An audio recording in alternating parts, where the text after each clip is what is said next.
Ce dont les gens ne se rendent pas compte, c'est que l'abus, c'est pas seulement à un moment donné, ça continue toujours après, puisque ça nous suit, ça a beaucoup de répercussions.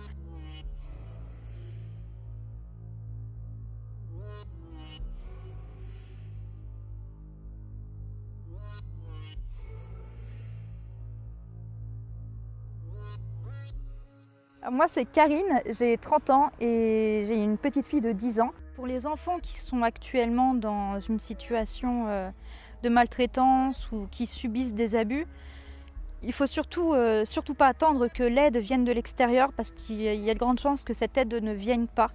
Comme pour moi, dans mon histoire, les gens voyaient, savaient qu'il se passait quelque chose, mais pourtant, ils n'ont jamais rien fait.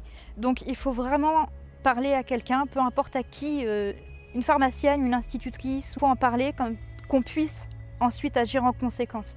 Il faut surtout pas garder ça parce qu'on se construit on se construit en se disant qu'il faut se taire, il faut pas parler, il faut pas le dire, c'est un secret, ça devient même un tabou. Et donc on se construit un masque, de mensonge et c'est très difficile ensuite de s'en défaire et de pouvoir assumer,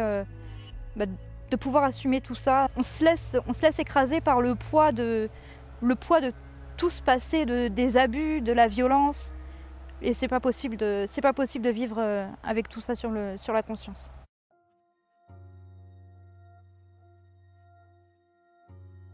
Pour moi, le climat de violence, c'est l'alcool qui était très présent à la maison. Mes deux parents buvaient, surtout ma mère, qui par la suite est devenue une grosse alcoolique, qui prenait aussi beaucoup de médicaments. Avec mon frère, on était très souvent livrés à nous-mêmes. Concernant mon père, j'ai un souvenir très clair de masturbation, où il se masturbait devant mon frère et moi. J'avais 5 ans, mon frère peut-être 2, 3 ans. Ma mère nous avait raconté aussi que mon père a eu des attouchements. D'après ce qu'elle nous disait, c'était envers mon frère et envers moi-même. Et je me souviens d'une phrase où elle disait, je lui disais à votre père, si tu veux toucher quelqu'un, c'est moi, pas les enfants. Mais par contre, j'apporte vraiment pas beaucoup de crédit à tout ce point-là parce que ma mère, alcoolique, menteuse, elle a beaucoup d'antécédents qui font que c'est pas une personne sur qui on peut se reposer et en qui on peut croire. Et concernant mon père, je n'irai pas plus loin non plus parce que c'est le seul pilier que j'ai étant donné que toute la famille est éclatée.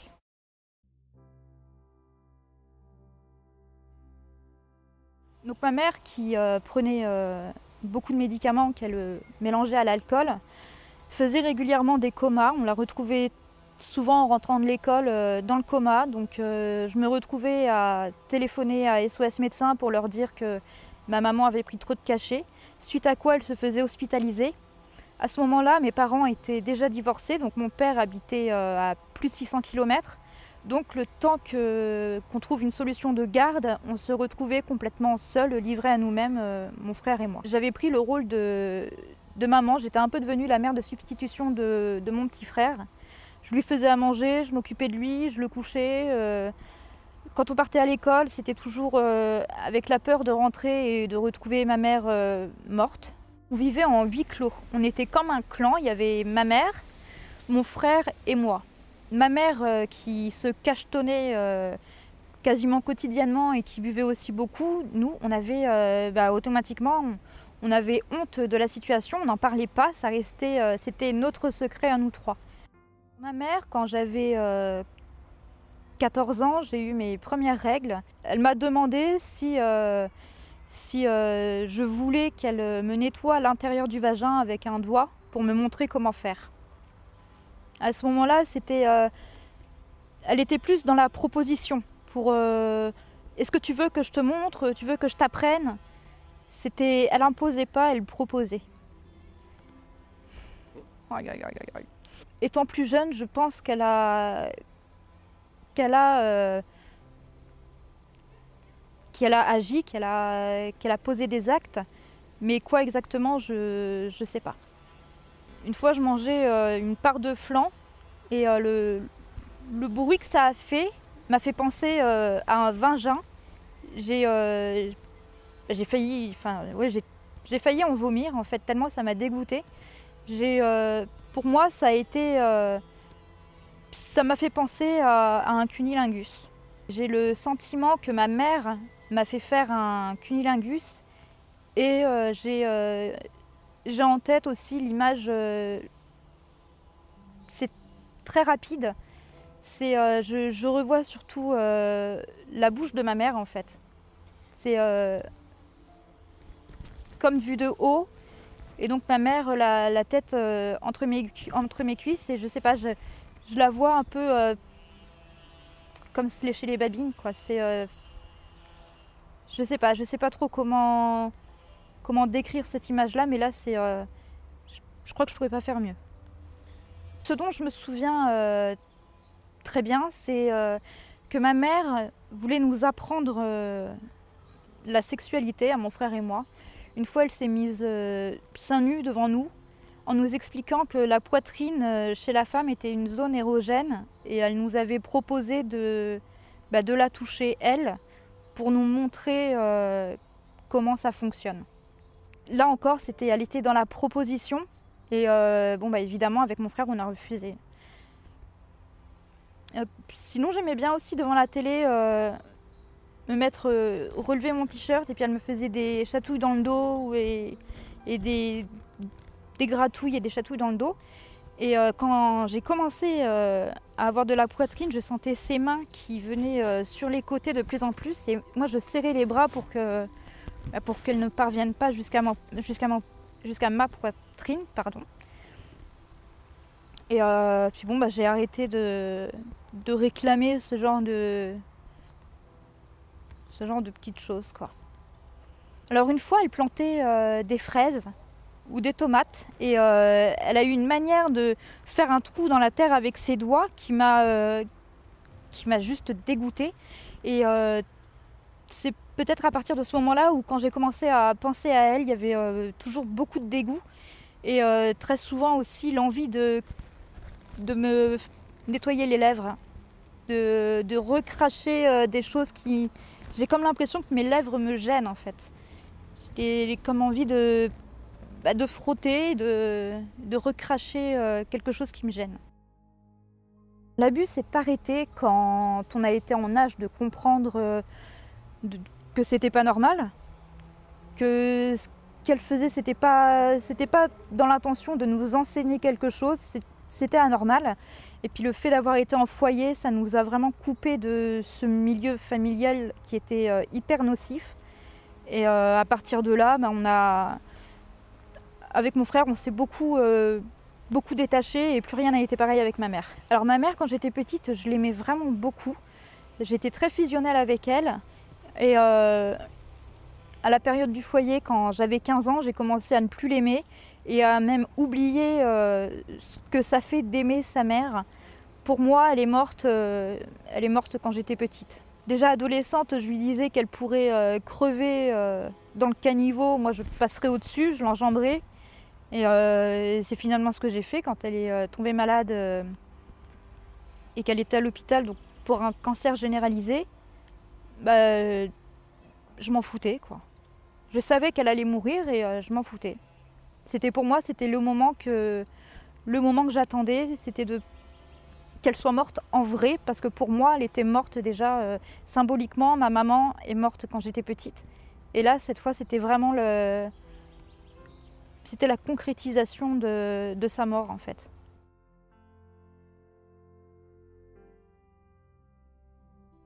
Concernant mon adolescence, ça a été une adolescence chaotique. J'étais une adolescente rebelle. J'ai quitté les cours dès l'âge de 16 ans.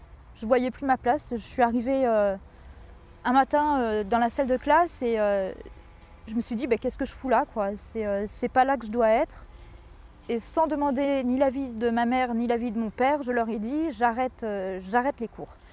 Donc à partir de ce moment-là, j'ai commencé à fréquenter des gars de la rue.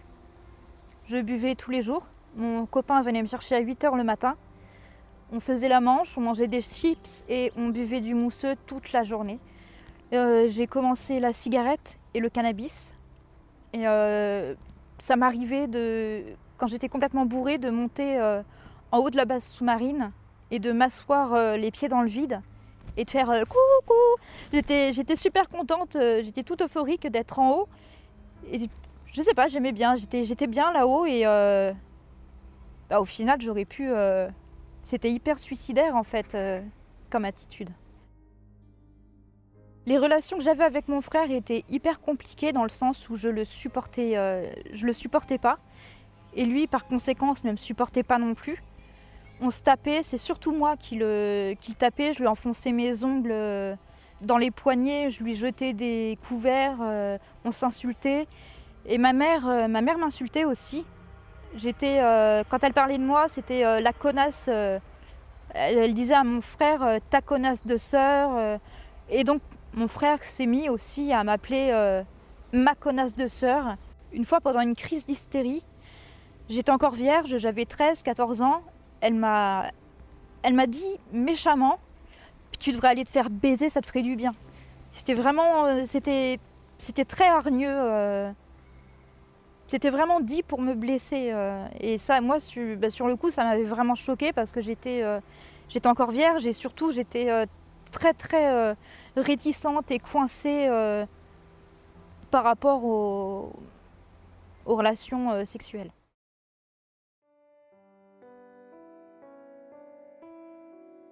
Je suis devenue quelqu'un de très angoissé assez jeune, j'avais peur de sortir seule, j'avais peur des gens, peur de me faire insulter, peur de me faire agresser.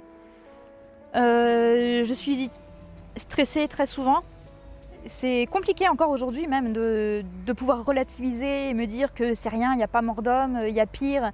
Même pour des situations complètement dérisoires, je peux en faire toute une montagne. Et concernant le sommeil, eh ben, je prends des médicaments pour dormir. Pour les angoisses aussi, je suis aussi sous antidépresseurs. Mais la nuit, je ne fais plus de nuit complète. Je me réveille au moins 5 fois et c'est vraiment un minimum dans la nuit. Alors les phobies sociales, c'était surtout quand j'étais plus jeune. J'avais du mal vraiment à sortir seule, à me retrouver dans des groupes de gens, d'être avec d'autres personnes en fait. C'était pour moi les autres, c'était un danger. J'étais en danger en étant avec les autres et à n'importe quel moment, ces personnes-là pouvaient me faire du mal ou être méchant, quoi, agressif. Alors mon psy dit que je suis asociale, mais moi c'est pas du tout l'impression que j'ai.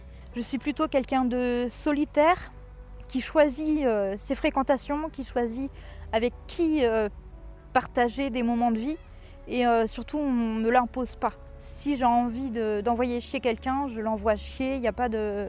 Je prends pas de détour, si j'ai pas envie de te parler, je te parle pas. Quitte à passer pour une asociale, quoi. Non mais c'est que du coup je fais le rapprochement. Voilà.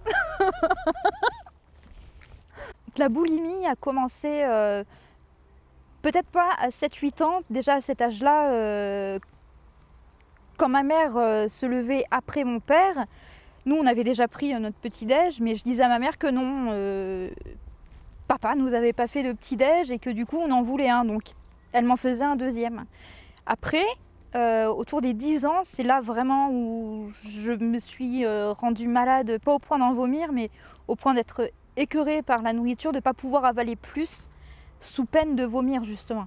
Je pouvais manger tout et n'importe quoi, tout ce qu'il y avait dans les placards, que ce soit du pain, des pizzas, du fromage, des gâteaux, je mangeais tout et puis c'était pas compliqué de me cacher puisque ma mère était tout le temps shootée, donc dans les vapes elle n'était pas là quoi. Et aujourd'hui encore, il m'arrive de faire des crises mais j'arrive à avoir du contrôle dessus. Je peux pas avoir un total contrôle mais je peux en tout cas limiter mes excès. Alors à 16 ans j'ai commencé à développer une personnalité assez addictive où je fumais beaucoup, du cannabis, j'en ai consommé énormément. L'alcool, c'était quasiment quotidien et même là encore, il n'y a pas très longtemps, je buvais toute seule et je buvais jusqu'à tomber par terre, jusqu'à vomir. Ouais. Alors par contre, j'ai arrêté, j'ai tout arrêté en fait, la cigarette, le cannabis, l'alcool, ça reste occasionnel et c'est vraiment pas pour me déchirer, quoi. C'est juste voilà, l'été, j'aime bien boire une petite bière devant un film mais sans plus, quoi. J'ai arrêté parce que déjà pour la santé, j'ai j'ai eu un rapport très compliqué avec mon corps où j'ai cherché à le détruire. Et finalement, maintenant, j'essaye de faire au maximum pour le préserver et le faire fonctionner correctement jusqu'à jusqu'à ce que je sois vieille, quoi. Je me vois vieille, en pleine forme, en bonne santé. Et donc, pour arriver à cet âge-là, déjà, l'alcool, tabac, tout ça, non, c'est pas bon. Alors, le déclencheur de l'arrêt, ça a été il y a 3 ans. Quand j'ai vu sur la balance que j'étais montée à 68 kilos, j'avais jamais pesé autant et là j'ai commencé à faire du sport, à changer d'alimentation et puis c'est là vraiment que j'ai eu le déclic et je me suis dit que tout ce que je faisais à côté c'était vraiment de la destruction pure et dure. Je me détruisais moi-même et en voyant que je pouvais avoir le contrôle sur mon corps en faisant du sport et que je pouvais développer une confiance aussi avec mon corps, c'est le corps et l'esprit sont complètement liés. Et donc ouais, je suis en train de changer de vie en fait. J'ai commencé l'automutilation au foyer, donc à 15 ans. J'avais une copine qui le faisait, puis je sais pas, je m'étais dit pourquoi pas, j'ai essayé et puis ça m'a soulagée. Et c'est devenu un rituel en fait. Dès que j'ai une douleur qui est trop lourde, surtout quand je me fais jeter par un homme, la douleur est tellement forte que je suis comme un bouton de pu qu'il faut éclater. Et donc je m'ouvre, quoi. Et ouais, ça me soulage, quoi.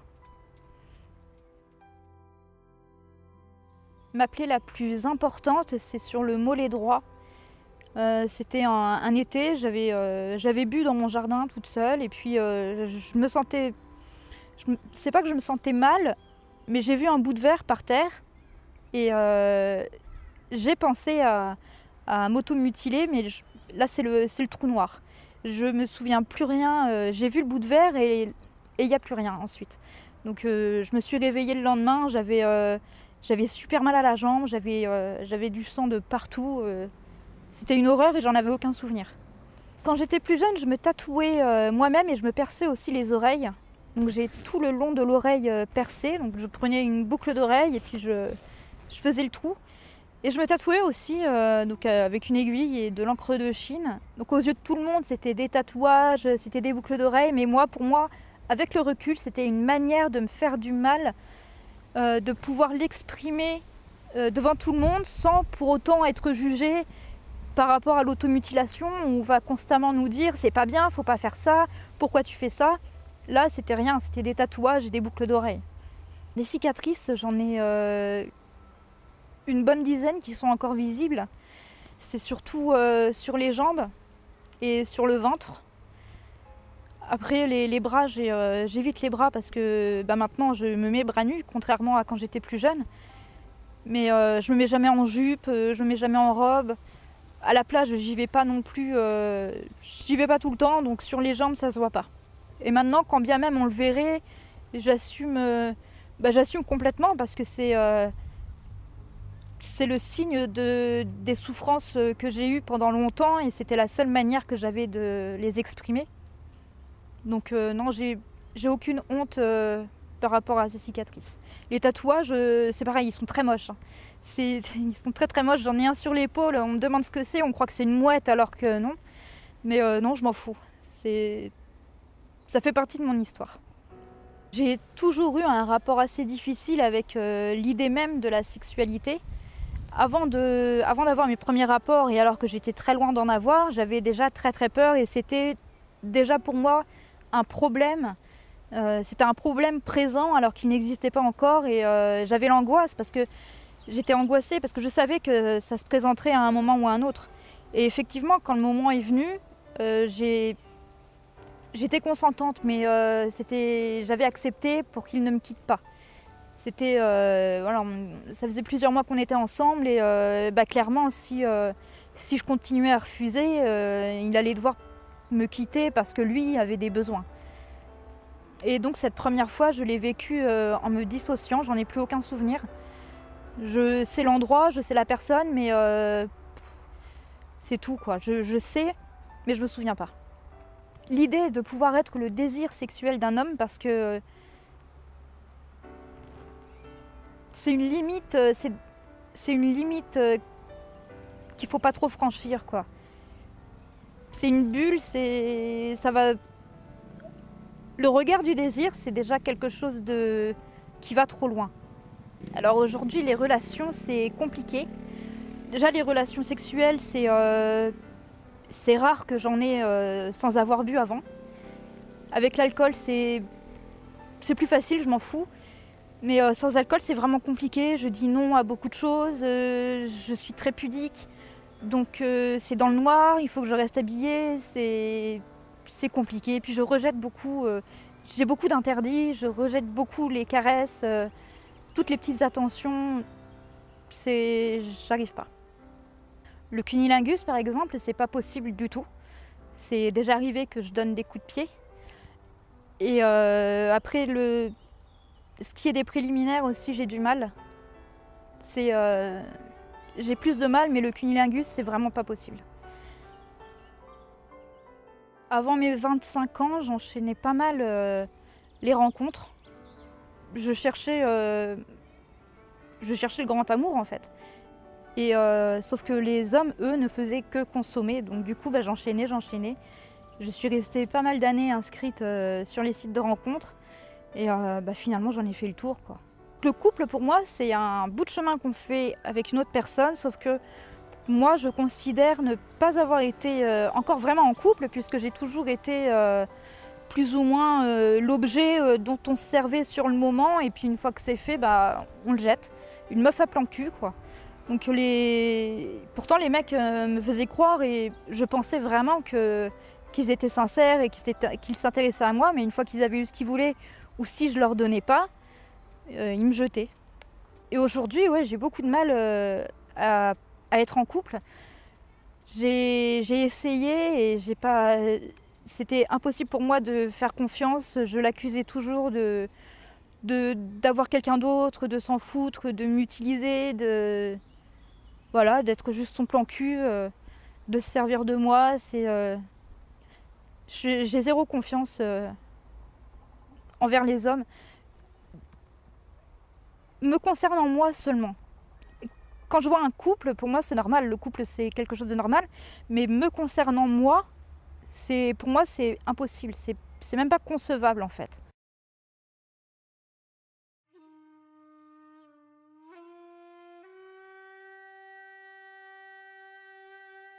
Alors ma mère a eu une enfance et une vie très difficiles.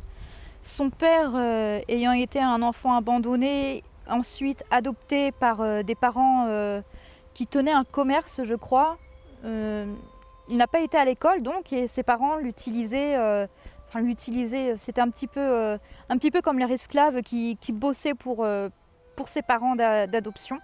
Ensuite, il a fait l'armée, donc il a un caractère très très ferme et c'était un père très violent. Il violentait surtout les filles, donc ma mère et sa sœur. Les frères, quant à eux, ils ont toujours été mis sur des piédestaux. C'était les hommes, c'est les rois du monde, quoi. Et les femmes doivent leur être soumises. Elles n'ont rien à dire, les femmes ne sont que des salopes. Et donc ma mère se prenait des raclées une fois déculottée alors qu'elle était en pleine menstruation devant ses frères. Le père, donc, quand ça le prenait, il réfléchissait à quel objet utiliser pour les frapper. Il les faisait compter les coups à voix haute. Et quand ça le prenait, il envoyait ses gamins chercher le matériel. Il disait tu vas dans l'armoire, tu prends ça et tu me le ramènes.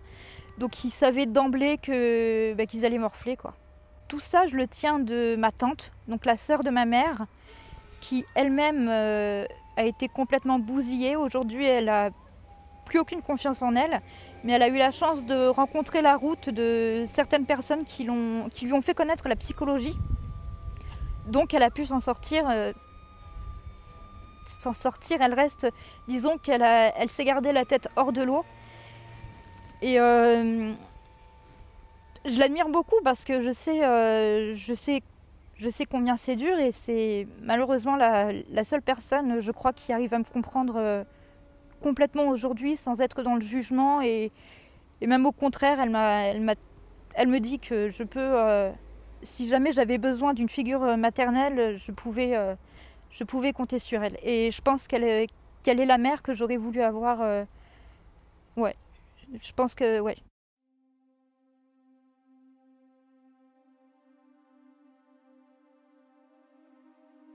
À 15 ans, quand j'ai été placée en foyer parce que ma mère était défaillante, j'ai voulu consulter mon dossier d'enfant placé, sauf que normalement on ne peut pas le consulter à la demande. Il y a tout un protocole à mettre en place parce que les éducateurs estiment que les enfants ne sont peut-être pas capables de recevoir certaines informations qui sont alors privées entre les parents et les éducateurs. Et donc moi j'ai eu l'opportunité de piquer mon dossier et j'ai été m'enfermer dans la salle de bain et c'est là que j'ai découvert que ma mère rapportait des faits d'attouchement concernant mon père à mon sujet. Moi je me souviens même pas du tout de ce moment, je me souviens avoir pris mon dossier, être partie m'enfermer dans la salle de bain et là je sais plus, c'est noté dans un rapport que je suis sortie en colère, j'ai jeté mon dossier par terre et j'ai été m'enfermer dans la chambre. Aujourd'hui encore, j'ai une manière assez particulière de fonctionner. J'ai une mémoire qui est, on va dire, sélective. Mais disons que j'ai beaucoup de mal à me remémorer les choses, à les resituer dans le temps. Quand j'ai eu 20 ans, j'ai commencé à écrire des journaux intimes parce que j'avais peur de tout oublier. C'était presque une obsession d'avoir une marque de tout ce que je faisais, de tout ce que je vivais et de pouvoir m'en souvenir ensuite. Aujourd'hui, quand j'y repense, c'est surtout de la tristesse. Et pendant longtemps encore, quand j'y repensais, je buvais pas mal et j'avais le réflexe de retourner en arrière là où j'ai commencé à avoir des oublis. Et puis, à certains moments, je suis complètement déconnectée. C'est quand je pense que quand je juge qu'un événement est trop compliqué à gérer, je me coupe de tout. C'est là que je suis un petit peu comme un pantin, je suis désarticulée. Je suis là, mais en dedans, il n'y a plus rien, je ressens plus rien, je ne vis plus les choses en fait. J'assiste aux événements, mais c'est pas moi qui les vis. J'ai des photos jusqu'à mes 7 ans, j'en ai beaucoup, des photos de tout, de rien, de Noël, de kermesse à l'école, avec les copines, des vacances à la neige. Et arrivé donc à l'année de mes 8 ans, j'ai plus rien. Et j'ai moi-même, c'est comme si inconsciemment j'avais voulu effacer toute cette partie de ma vie. Je découpais les photos pour en faire des puzzles et ensuite je les jetais. Donc j'ai plus aucune photo à partir de 8 ans et ensuite tout devient un peu comme un flou gaussien où il n'y a plus le vide, mais c'est très très flou et compliqué de revenir en arrière et de revoir les choses. Et pour ça, j'ai même pas les photos pour m'y aider, j'ai plus rien. J'ai commencé à demander de l'aide en 2016 parce que j'en voyais plus le bout, j'étais arrivée au bout de tout ce que je pouvais donner et là j'avais plus le choix, il fallait absolument que j'arrive à mettre des mots là où j'avais plus rien. Donc j'ai fait une enquête, quoi. J'ai remonté le temps, j'ai été jusqu'à téléphoner au docteur qui me suivait quand j'avais 8 ans. J'ai rencontré une ancienne institutrice, la directrice d'une école que j'ai fréquentée, le CPE du collège. J'ai envoyé un mail aussi à la directrice adjointe du collège qui, d'après les documents que j'ai, était tout à fait au courant des responsabilités que que j'avais souvent à la maison et pourtant elle n'a jamais rien fait. Donc je l'ai contactée par mail pour lui demander pourquoi et elle n'a jamais répondu. Par contre, toutes les autres personnes vers qui je me suis tournée sont aujourd'hui pour moi les barreaux de l'échelle qui font que j'arrive maintenant à sortir du trou en fait. Donc toutes ces rencontres, je les ai enchaînées sur une semaine parce que j'avais pas le temps, j'avais plus de temps à perdre, il fallait que je fasse tout ça vite. Donc j'ai tout enchaîné sur une semaine, j'ai vu beaucoup de monde et je dormais plus. Je pouvais plus dormir sur cette semaine-là, j'avais dû dormir 4 ou 5 heures. Je commençais à délirer et là j'ai compris ce que c'était vraiment le manque de sommeil jusqu'à devenir fou. Parce que j'entendais des bruits, j'entendais toquer dans mon salon, je voyais des lumières partout dans ma chambre. J'en pleurais tellement je me sentais pas bien, j'avais peur. Et donc quand j'ai vu Régis, donc l'éducateur c'était mon éducateur référent au foyer, le fait de le voir en fin de semaine, ça m'a apaisée et là j'ai pu dormir. J'avais besoin de chercher tout ça, même si ça a été super difficile. Je ne sais pas comment j'ai fait pour tenir, surtout que j'ai ma fille et il fallait quand même que je reste debout. Mais c'était une étape vraiment nécessaire. Faire toutes ces recherches-là et maintenant d'avoir du papier, des documents, des courriers, c'est un peu comme si j'avais retrouvé un peu de la mémoire qui me manquait. Je pense qu'aujourd'hui, l'abus a encore beaucoup d'impact, que ce soit dans mes relations avec les autres ou psychologiquement, des fois ça va vraiment pas et je sais pourquoi ça ne va pas. Mes relations, je sais pourquoi ça ne fonctionne pas. Donc tout ça, c'est un prix que je paye encore beaucoup. Et d'ailleurs, deux de mes partenaires m'ont déjà demandé si j'avais pas été violée. Un d'entre eux m'a clairement dit moi, tu sais, des filles, j'en ai connu pas mal et je sais reconnaître une fille qui a été violée ou pas. Donc même pour moi, c'est dérangeant parce que finalement, moi, je sais pas, moi, je m'en souviens pas. Mais j'ai quelque chose dans mon comportement qui montre clairement que oui, il s'est passé quelque chose.